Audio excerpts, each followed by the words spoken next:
Hi everyone and welcome to the StageLeft Podcast, and to begin with, a quick thanks for your wonderful comments for our episode featuring the legendary Steve Cropper.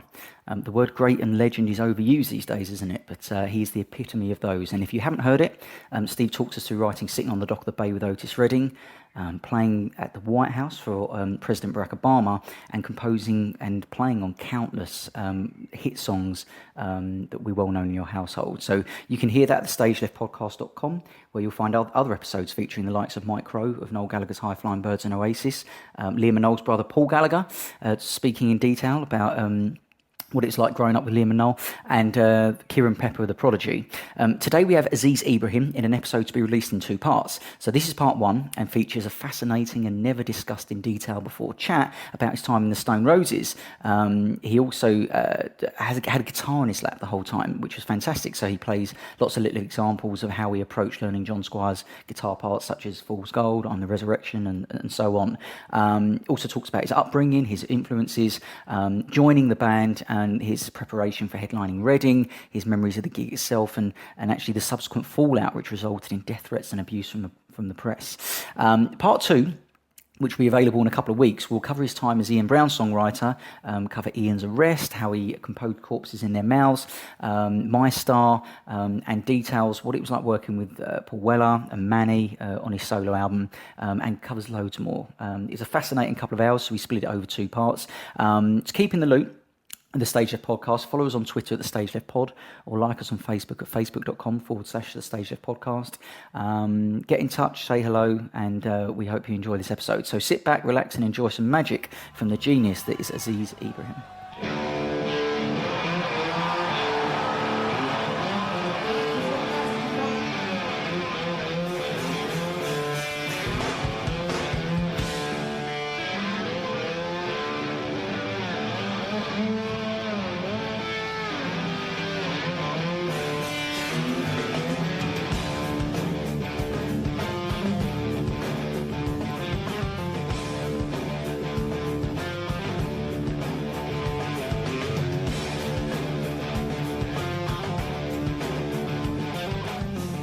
Sounds like you're talking about somebody else there, but yeah, I'm all right. Yeah, good stuff. So we're in Longsight, your lifelong hometown. This place means a lot to you, doesn't it? Yeah, I mean, it's strange, when you're actually born in the area you grew up in. I was born at home, you see, so it's not just this is where I live, this is where I was born, this is where where I was made. So, made in Longsight, that's the stamp underneath. So I think everything that I do seems to have that connection, because even the songwriting and the music relates to the area, and the influence of the area and the influence of my friends. And so, you look at albums I've released, I've got Law to Longsight, and I've got Rusholme Rock, which is the neighbouring area, but it's actually the postcode that I think we do fall under, Rusholme, but the boundaries have moved. Right. So, whereas it's probably Rusholme, but it's considered Longsight. Right. Okay. Yeah. So I'm M13, but it was actually within the Rusholme area. How's the place changed? How's Longsight changed? It's changed hugely in the early days. Obviously, I lived in a different house, but I was in a terrace house when I was born, and I was there until 7 years old. Then I moved across to this council estate, the Anson estate in Longsight, M13, and it was, at that time, it was a great time. The shops were really pretty. I remember, there was like quaint butchers, the stripy kind of materials, and there was the paper shop, and it was really neat and tidy, and all the sweets were in the correct order and on these fantastic shelves. And when you as a kid, you used to ogle over these things and little trinkets and whatnot. And there used to be a toy shop down the road called Joytown, which was like, I suppose, a precursor to Toys R Us. Right. Okay. But it was actually, just a toy, kind of a toy shop stroke, odds and sods, and there was a guitar hanging in the window, which was like £5. And I remember running and throwing a little wobbler before my birthday, and my mum and dad bought me this £5 acoustic guitar, which is what I started on. And how did they feel about you having an interest in music with the guitar? Was the guitar prominent in the music they were listening to? Oh, they didn't take it seriously. So we're not a musical family as per se. That like in generations of musicians in Asian culture, that's their forefathers are musicians, but not with my family. My dad was in the army in India, and he came over. He did a journalism course, and he joined the Reuters. And the guy that owned the Reuters in Pakistan, he got my dad a job in Longsight. So my dad took the chance and moved over here. And like I said at that time, it was predominantly a white area, Irish, English, and it was hard going for him. But the area, it was just growing. Longsight's been through so many phases. I mean, currently it's sort of predominantly Asian now, kind of Asian, Black, Irish, and Bangladeshi. So many mosques have sprung up and so forth. And I've got to say, the area's not as well kept as it used to be. There used to be that kind of community. There is community spirit and pride, but at that time there was a different kind of community spirit. But it has changed a lot, but that's how it goes. And when you saw that guitar hanging up in that, was it Joytown? Joytown, yeah.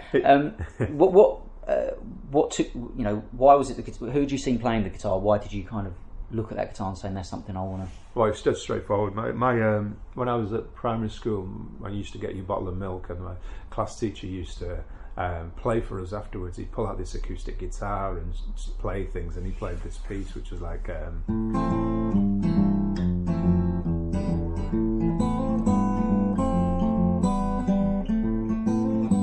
and I think it could have been Simon and Garfunkel. It reminds me of something of their tunes.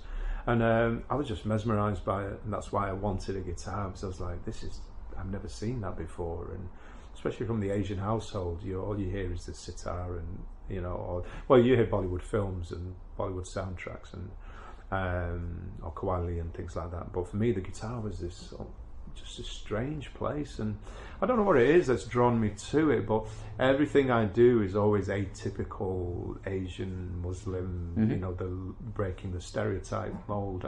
Not because I choose to, I mean purposely choose to. It's just the way I am. I don't know I can't explain it. So even the sports I do, I'm a big basketball, rugby buff. They're the things that I love. Yeah. So it's not cricket and badminton with me, or football. It's always the odd. Yeah. The opposite direction. How did your family and parents take to the guitar being played in the household? You said before, but they never took to the guitar or music in general. They always said, you've got to get a proper job. Really? Kind of thing, yeah. You were under that pressure? Oh yeah, always. Yeah, most Asian kids are under that pressure. You've got to be a doctor, nurse, accountant, a lawyer.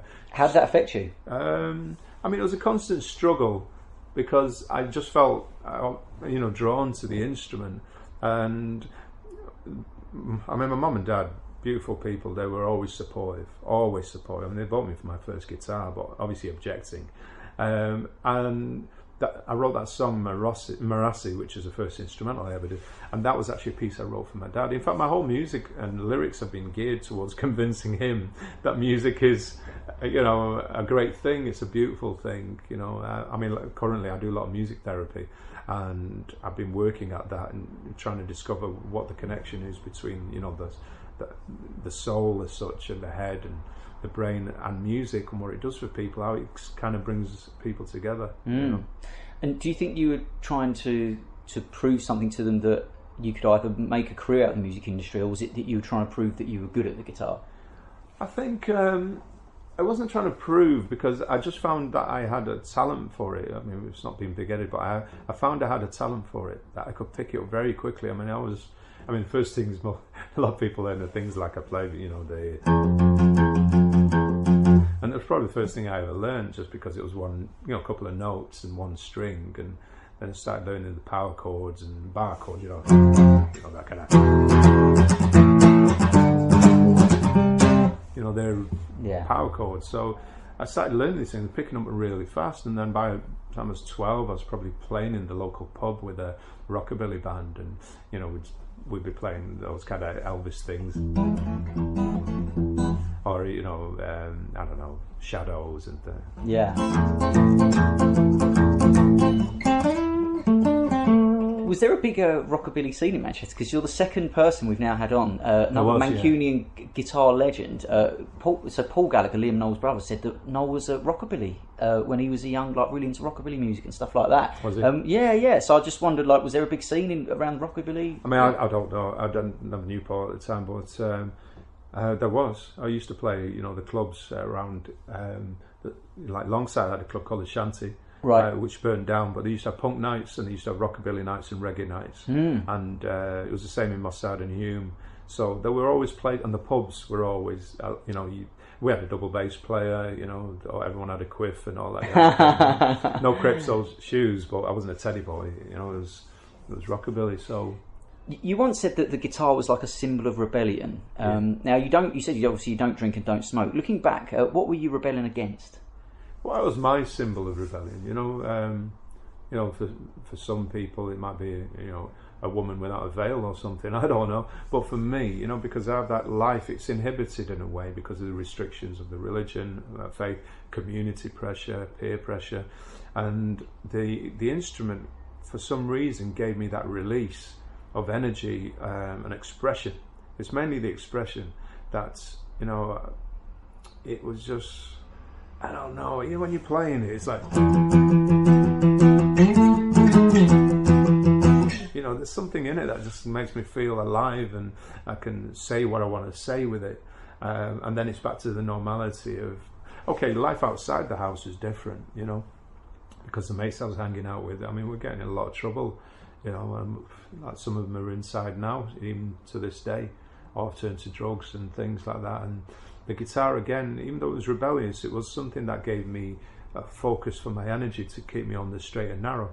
And I wrote this song, The Middle Road, which my dad used to give me a lecture about, stay on the middle road, stay on the straight and narrow path. And it's a great tune, man, I know, yeah, it's a good tune, yeah. Yeah, well, it comes from those things. Growing up in Longsight, seeing my friends incarcerated, and the lectures my mum and dad used to give me, which were confusing because I was born here, second generation. You have two lives, outside with your mates, and you have the life at home. It's a very, it's a real contrast. Fascinating. Thank you. 1 minute it's like 2.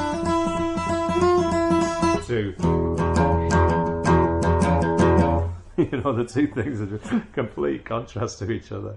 Awesome. You talked about you listen to a lot of kind of Eastern or Asian music as well at the time. What advantage did having an understanding of Asian music give you when writing in bands with more of a Western slant? Because obviously the scales are very contrasting. Did that give you an advantage in any way? It gave me an advantage because I think as a second generation Asian here, you have, if you choose, you can have the strengths of both worlds.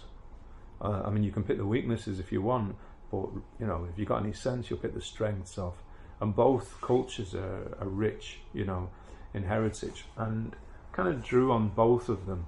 But I don't know what it is with my mindset. I was looking for a route to how to incorporate what I have in my own heritage, my family heritage, into music so that it could work in a songwriting kind of way.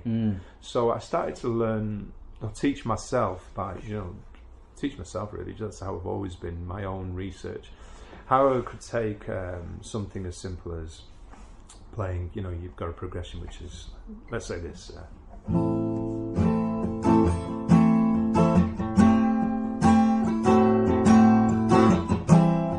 I might be playing something like that, and I think, how can I use something Eastern, which isn't really, I'm not trying to play Indian classical music or something, but how can I put it into a song? So I take the scale and the rag and I'd go...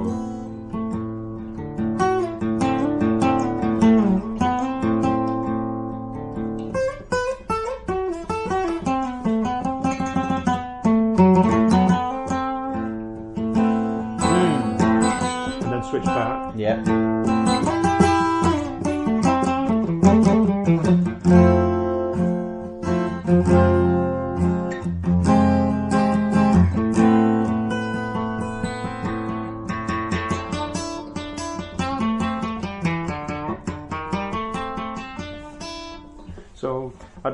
working ways how to incorporate it, but in a songwriting capacity, because it's just became a style.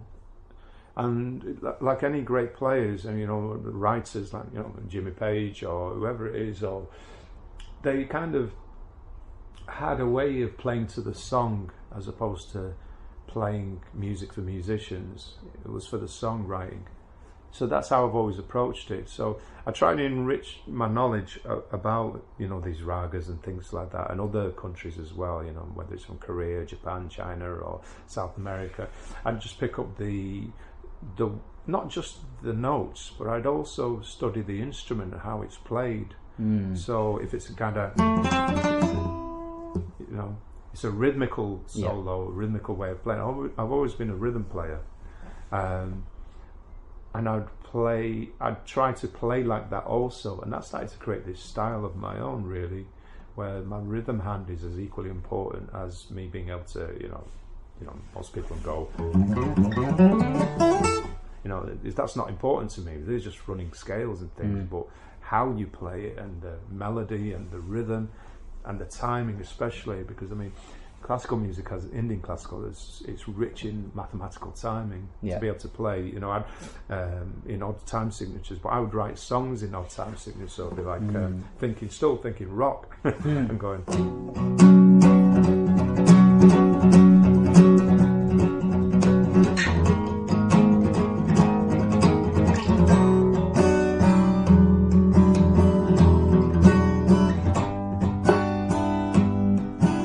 Things like that. That's Rupak Dal, which is a 7-beat cycle. Right. I'm not thinking about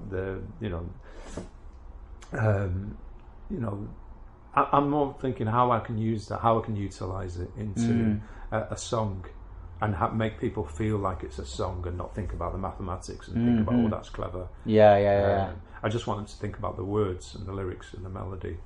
Yeah. Fantastic. So I think you were 22 years old when you got the dream job, as you described it, of playing in Simply Red. Was that dream job? Yeah. What do you remember about getting that call, and how did that come about? So how did you go from playing in rockabilly bands to playing in Simply Red, who were a big band at the time, weren't they? God, I can't remember a Simply Red tune now. It was 1987. I can remember.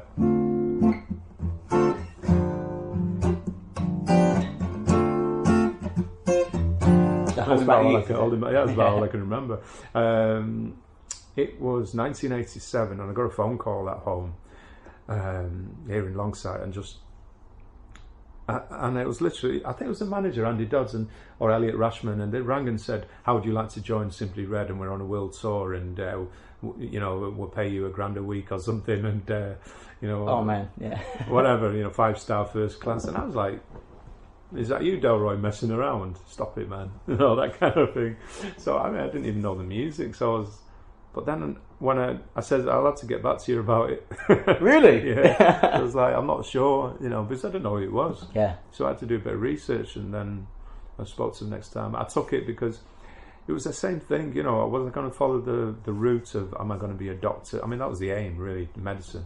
Am I going to be a doctor? But that fate was there staring me in the face saying, "Why not a musician? You can play." I never thought about it as a career, and 1987, that day was the first time I ever considered music as a career.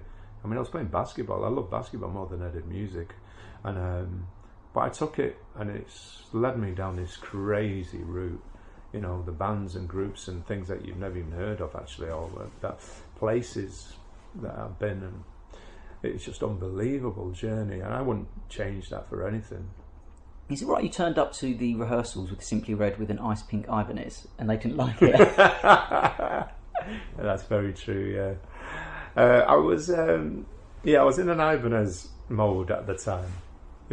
Speed metal, rock. I was in that. I was heavily into Metallica and stuff. Yeah. How did it go down when you turned up with that? Is it right they gave you a PR signature to play instead? Is that right?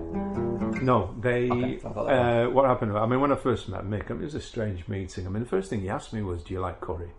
I was like, really? I was looking at myself thinking, does this guy not get it? You know, my name's Aziz Ibrahim and I'm Pakistani, and he's asking me if I like curry. So anyway, I said yeah, 21 or something at the time, 22 or whatever, and I just kind of. He looked at the guitar, and they'd obviously had a discussion and said, no, that guitar's going to have to go. And I said, well, this is what I can afford. If you want me to play another guitar, you're going to have to pay for it. So they gave me a wad of money and said, go out shopping. And the manager at the time, Elliot Rashman, he was giving it the big I am as well. You know, I'm the manager and I can sort everything out for you. And he bought me a load of suits. You know, they were all wearing fancy suits at the time, and he bought me about 5 or 6 Italian suits, all, you know, or Japanese, or real top brands. You know, Yohji Yamamoto, nice, yeah, and some Phil Smith. I think I'd deal with Phil Smith at the time, and some Thierry Mugler, and some all manner of suits, you know, some fantastic brands. Anyway, so they gave me a wad of money, and I went down to London, and I went to Chandler's and met Doug Chandler down there, and it was actually the first time I met Paul Stacey, who writes with Oasis, and works with the Black Crowes and stuff. And Paul sold me this PRS signature, which actually today is worth a whole heap of money. Still got it? Particular model? No, it wasn't for me at the time. Right. It was a beautiful guitar, but there were some inherent problems for me anyway. But it was a beautiful guitar and it sounded great. And they bought me this $2,000 guitar, and they bought me a fantastic Paul Revere amplifier head, which was rack mounted, and bought me 2 Marshall cabs, 4x12s, which they removed the Marshall logos from. Why? Well, I turned up one day at we were at somewhere like Canada or somewhere on tour. Excuse me.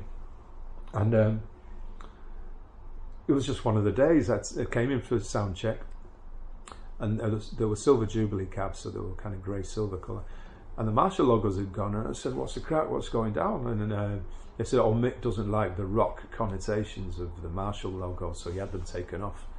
You know, it was the beginning of the end. Yeah. And needless to say, you know, I'd left by the following year. Really? What do you remember of those gigs, though? I mean, is it difficult? They were beautiful shows, you know. Yeah, I mean, it was the first time I'd actually played stadiums. That's what I was going to say. How did that affect you? How did you approach going from playing? You know what? The only thought in my head was, what a beautiful country, what a beautiful race. It was in Brazil at the time. Wow. Sao Paulo and Rio. And Sao Paulo Football Stadium. I was looking out at this beautiful crowd of, you know, multi-racial kind of society, and chocolate to light skin, and so, you know, all manner. It was just beautiful, and all I could think was, I wish my mum and dad were here. That's all I was thinking. And then it's so strange, you know, to stand there. You've got something like 150,000 people all screaming and shouting, and you're rubbing shoulders. At that time, it was the 80s, so we were rubbing shoulders UB40 and Duran and Robert Palmer and Pretenders and Simple Minds. They were all on the lineup. It was Rock in Rio or something like that. But, and for me, you know, I just felt like, what am I doing here? Kid from Longsight, you know, Council Estate, Anson Estate, and stood on this stage. What advice would you give to young musicians if they get thrown into doing some big stadium gigs for the first time? What did you do with that nervous energy on the day? You don't strike me as someone who gets very nervous, but what do you do on that day? I have my moments. You have your moments. You know, it's just natural. It's normal, you know, to feel nervous at times. I mean, you probably feel more nervous on a date than you do on stage, but you know. Advice, you know, I don't know if I'm the one for giving advice. I can only talk about experience, you know. Yeah. And generally, it's like, I seem to have 2 lives, like I said. You know, there's a whole population of the world that maybe look at me and say, want to know what it's like to play, excuse the expression, in a white man's world. Right. And they kind of say, you know, what's that like and how do you cope? And I can advise on that and say, you know, you got to take a chance. You just got to put out. You got to be, you know, just go for it. Don't regret your life. Don't look back and say, I wish I had. You know, the life's of the living, and what that means is fill the moments with the things that you want to do, and that's what I've done. I filled my life with what I've wanted to do.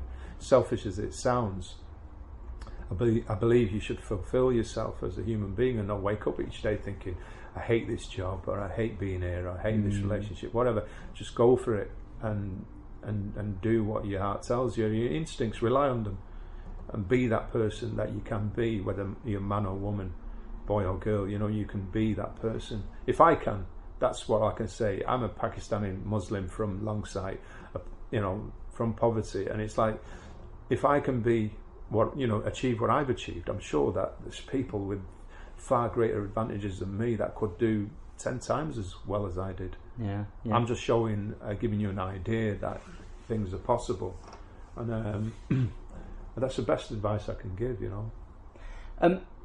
Talk us through, because after you left Simply Red, one job that you did, I think you were MD, musical director for Earl Brown's Hot Chocolate. God rest his soul. Yeah. He's a lovely guy, lovely family. What does that entail? What does that entail, the musical director job? What are you doing there for musicians? In those days, I mean, it was coming out of Simply Red, so those kind of titles existed, you know, musical director, session player, so forth. I mean, I was just a lad looking for a band, looking to be in a band. But obviously to feed myself and stay in music full time, I'd take the session work. And I got offered the work here in Manchester, but I had to go down to London to meet Errol through his agent. And he wanted to go back out on the road, and I put the band together. Right, okay. And I arranged the music, and then started rehearsing and booked the studios and arranged the music with the band that I put together. And what's your working relationship with Errol then? Is he kind of the decision maker and he leaves you to do it, or are you telling him this is how it should be? He's a really easygoing guy. He just wants to feel right, you know. He wanted to feel right in his music, and I just wanted to honour his music, because Hot Chocolate were a band. Each member contributed in their own way to the sound of Hot Chocolate. I mean, I discovered this when I had to learn the guitar parts, and it wasn't just, you know,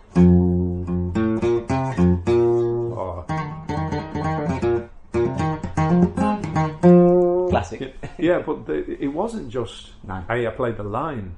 It was the same thing as the Roses. I had to have respect for the music, respect for the songwriting, to discover how the sound of the instruments created. And they were classic. The guy on guitar used an old Roland guitar synthesizer and the old Les Paul style guitar synthesizer to create those tones. If you listen closely to Everyone's a Winner and You Sexy Thing and Emmeline, and it started with a kiss and so on, you know, there are very unique sounds on guitar, and I had so much more respect after that, you know, discovering how he created the sound. Yeah, so it's your job then to work out, right, so that's how it sounded on the record, we've now got replicated. I'm anal about these things. I want to learn what was the equipment used. I want to know how the tone was created. I want to know the chords that he was using. I want to know the era of instrument that he was using, what the pickups were. I want to analyze it to death, to learn the secrets of rock and roll, to learn the secrets of songwriting and music. And it was the same with the Roses, you know. I kind of wanted to learn how John Squire created his tone, how he created those chords, whether he was capoing, whether it was this guitar, whether it was the ES345 or it was the Strat, or was it the Jaguar, was it the Gretsch, was it the Mesa Boogie, was it the Fender Twins? And then I inherited this equipment, the Roses, as well, so you did? Yeah. Right. I mean, I've still got some of the old Roses. I know, you've got a bass outside. I've got the basses and there's some guitars, and you know, I inherited the ES345, the 1959 ES3, which is on the Love Spreads video. And right. I had the 59 Les Paul for a while on tour, which was beautiful, and another Les Paul which I used for Love Spreads, which is quite heavy, but it was a very custom-made guitar made by a certain Gibson luthier. There's a Japanese guy, I've forgotten his name, but anyway, he had an unmatched top. Then there were the Strats, the pink Strat, or the Resurrection Strat we call it, and the 59 Strat and the 62 or 64 Strat. You know, there were various instruments which kind of inherited. Some I have and some I haven't, but the bass was important. because I write from bass guitar, you see. Oh, right. Yeah, and that's how I wrote most of Unfinished Monkey Business and Golden Great stuff. Really? And, yeah. Right, okay. Yeah, because I was going to actually come on to Roses. I wonder, from a musician's point of view again, if you could break down how you actually worked out the parts that John plays. You're talking about the equipment and that kind of thing. Is that done by ear, or are you watching stuff? Completely by ear. At that time, there wasn't a lot to watch in the 90s, unless you had your VHS on at the right time, and they were actually on. And yeah, you could watch the Roses on, Granada Reports or something, or one of those programs that'd been on, amateurs, and all that, but it was hard to get a glimpse into what pedals were being used, because he had his Boss pedals, and that it changed from the first album to the second album. The tone changed, the sound changed. So looking at the way John was evolving as a musician and his probable Jimmy Page influence, the Les Pauls came out, and the Marshalls, and the style of playing, there was a lot more kind of Jimmy Page-esque, the kind of hammer and pull off things, and he was evolving as a player, learning new things, and he was, I don't know whether he was coming from a kind of a Simon and Garfunkel phase of the chords and so forth, and but listening to it, I didn't even know that there wasn't a capo involved, and there was a capo involved on Waterfall. Waterfall, he played with a capo on the 4th fret, and then I saw coverage of you playing it the other day, and you haven't got a capo on. So did you? So and that looked a lot harder. Yeah. I'm not even sure I can remember what I did, but obviously the 4th fret is there. Yeah. And we're on.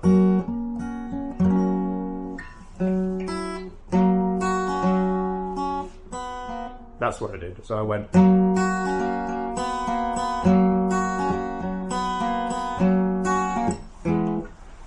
Which is something. Yeah, it's probably that I just didn't know, so I just got on with it. Yeah.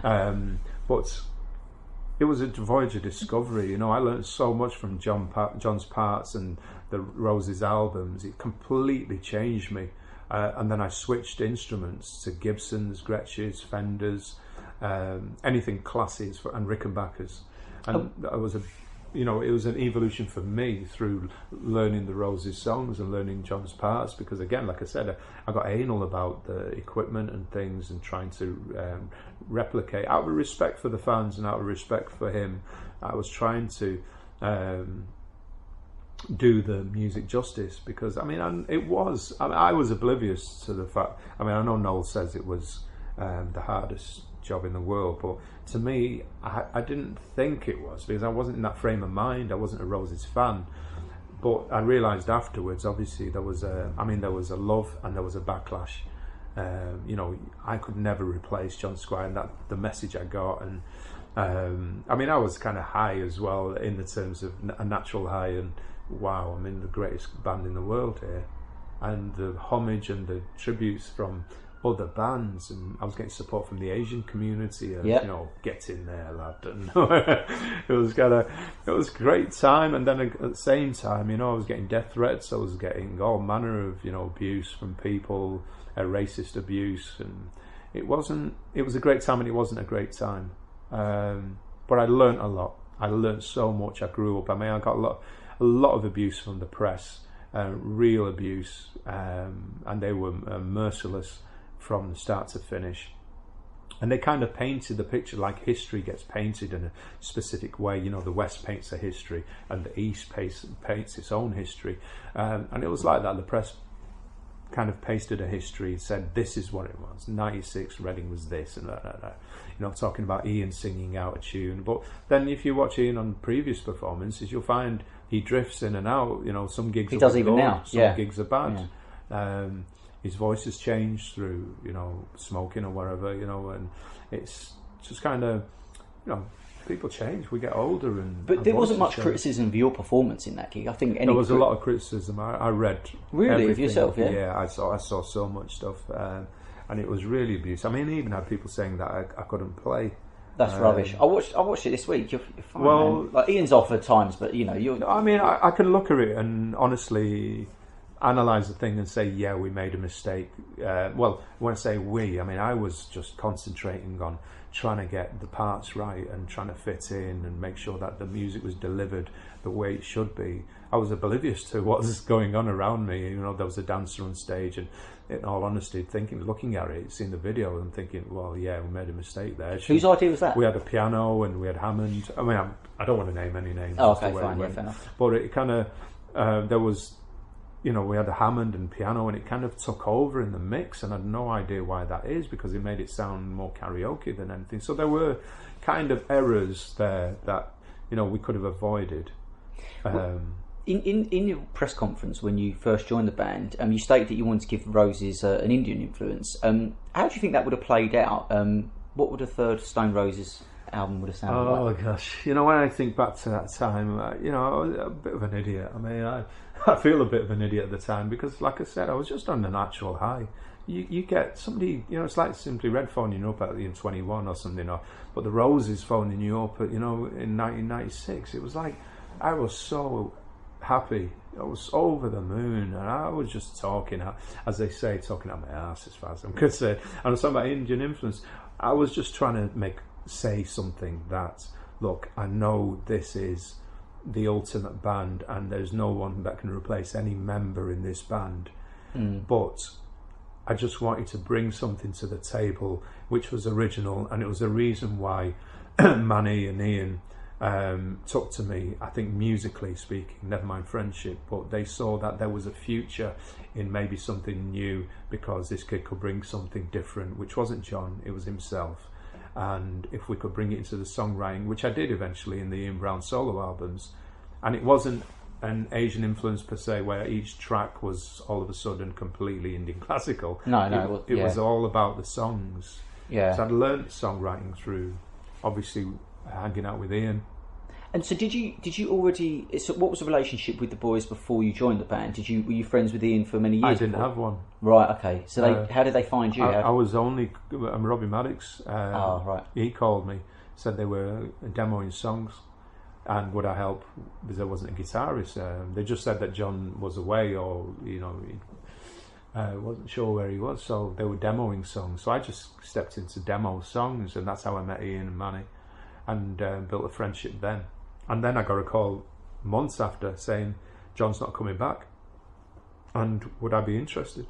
But I think there had been auditions, because well, I know there had been auditions.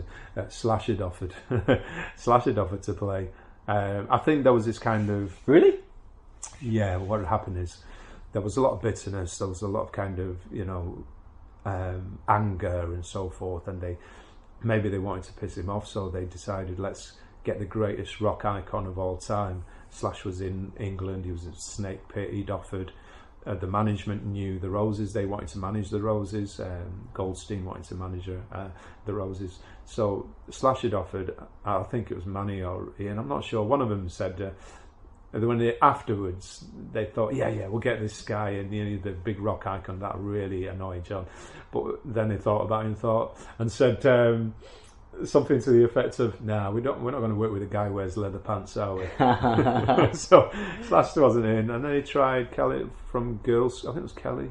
I can't remember her name. She was in girls' school, right? And they thought, get a girl. Yep. Great player. That, you know, that'll annoy John. And that never happened. And then, you know, from Atlanta, Georgia to Longsight, Manchester, the links and the kind of natural feel of me fitting into the band, it just happened in a natural way, and seemed to, it was in the lyrics, it was just happened, you know, again, fate. What do you remember of those first rehearsals? So I know you said you had a couple of kind of difficult filled in.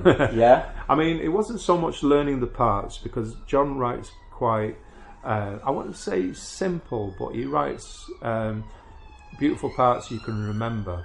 So when I was learning, you know,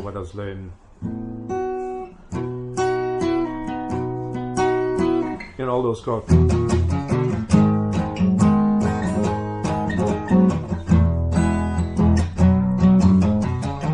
You can see they follow melody and chord at the same time. Yeah. I know they're overdubs, but it's quite easy to do things like that. and you can remember every single line. You know.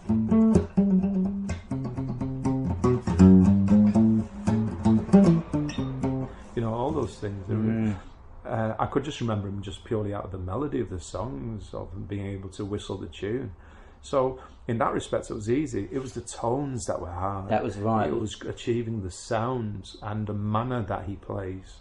Like any artist, especially an individual artist like him, it's very difficult to reproduce every nuance of a man's character or a woman's character. You know, it's the most difficult thing in the world to do that. Yeah. Oh man, I think you did a solid job, and I mean, people do for, you know, like Hendrix, because everyone, but it's not the same. It's still not the same. When you joined, did you feel it was like a poison chalice, or did you genuinely believe that it was going to go on for years and years, that band, looking back? Well, I was naive. You know, I wouldn't know what was going through Manny's mind, you know, when he joined Primals, all these intentions too. So, and then being the new kid in the band, I wasn't aware. I was completely confused. I thought there was longevity, but in a sense, I was relieved afterwards in '97. I was relieved because I thought I was never going to be allowed to really. It was always going to be a comparison, you know, with John, and never be given a fair chance. So when the Ian Brown solo albums came about, that was my opportunity to actually begin to show people what I could do. So there we go. That was part one, and thanks for listening. Part two will be available in 2 weeks from now. If you get over to facebook.com/the StageLeft Podcast, or follow us on Twitter at the StageLeft Pod, you'll see when I upload the new episode, and that will cover time. Aziz's time as Ian Brown songwriter, which is really, really fascinating. He actually plays us through how he composed really like classic songs such as Corpses and My Star. Talks about what it was like playing with and recording with Paul Weller in a lot of detail, what it's like working with Manny, Rennie, and we talk a lot about Aziz's solo stuff, which is fucking amazing. So that's part one. Part two will be available in a couple of weeks. So get over to Facebook and Twitter and you'll see when the new episode is uploaded. Cheers.